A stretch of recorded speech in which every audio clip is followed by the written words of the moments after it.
L'ancien président du Ghana, John Dramani Mahama, a remporté dimanche le scrutin présidentiel organisé samedi dans son pays. Son adversaire, l'actuel vice-président sortant, Mahamudu Bawumia, a reconnu sa défaite et a félicité le nouveau dirigeant du pays. Le peuple ghanéen s'est exprimé, il a voté pour le changement et nous le respectons en toute humilité, a déclaré Mahamudu Bawumia lors d'une conférence de presse dimanche matin à Accra, la capitale. Sur son compte X, John Mahama a confirmé avoir reçu l'appel de félicitations de son adversaire.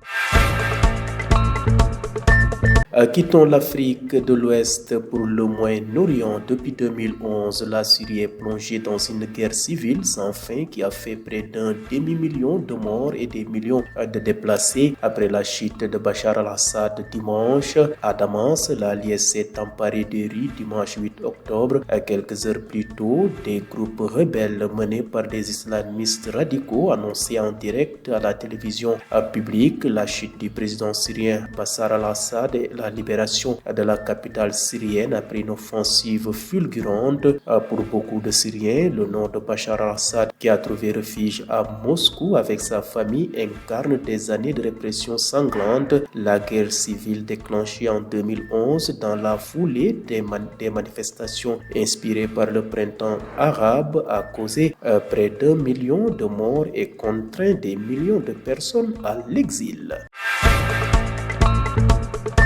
Bouclons rapide du survol de l'actualité internationale en Asie-Pacifique. Taïwan a annoncé aujourd'hui lundi 9 décembre avoir mis en place un centre d'intervention d'urgence et relevé le niveau d'alerte sur l'île après que la Chine a établi cette zone d'espace aérien réservé et envoyé notamment des flottes navales dans les eaux à proximité de l'île. Selon des sources de sécurité, Pékin qui considère Taïwan comme un territoire chinois. Selon des sources de sécurité, Pékin qui considère Taïwan comme un territoire chinois s'apprête à lancer une nouvelle série d'exercices militaires en réponse au récent déplacement du président taïwanais Lai Ching-te dans le Pacifique. Ce dernier avait fait escale à Hawaï et Guam, un territoire insulaire américain. Ki nekkoon ancien président bu réewum Ghana di John Dramani Mahama daal dina gagné élection présidentielle yi démb ci dimanche bi moom nag mu ngi doon xëccoo ak ki nga xam ne moo nekkoon vice-président ba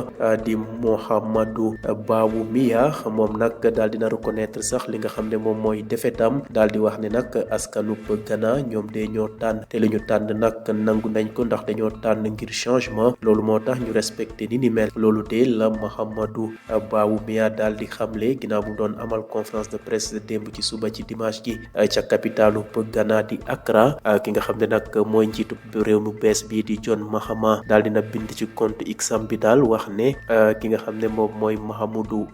Bawumia daal dina ko félicité. mu nekk nag loo xam ne démocratie moo am ndam ca réewum Ghana.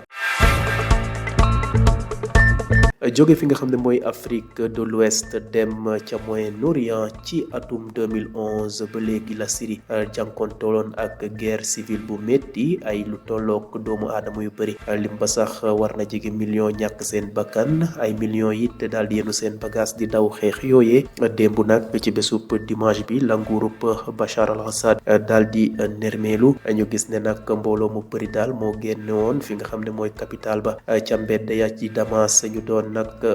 tàccu ñi nga xam ne ñoom ñooy rebelle yi. ginnaaw bu ñu defee ni mel nag dem nañu ca télévision d'état ba daal di nag wax ne wala fësal rek ne daal nguurub Bachar al-Assad daal dina nermeelu. moom sax Bachar al-Assad moomee dafa daal di daw moom ak njabootam ñu dem fi nga xam ne moom mooy Russie. ñu jàpp ne nag ci atum 2011 ba léegi la ñu tàmbali xeex bu metti boobee di guerre civile. ñoom nag waa Syrie ñoo doon manifesté wu di toppandoo la ñuy wax printemps arabe, waaye nag ca mujjantal ba daal ay répression jotoon ca am ba guerre civile daal di am ca réew ma. ci mujjantal bi nag ay rebelle islamiste radical ñoom nag ñoom ñoo daal di nangu li nga xam ne moom mooy wala daaneel li nga xam ne mooy nguurub Bachar al-Assad.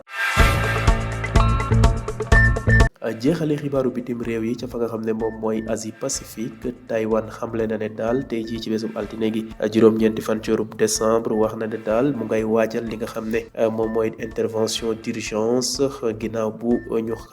nemmeekoo ne daal Chine wala réewum Chine mu ngay samp ay pexe ca fa nga xam ne mooy dig-digalub ilub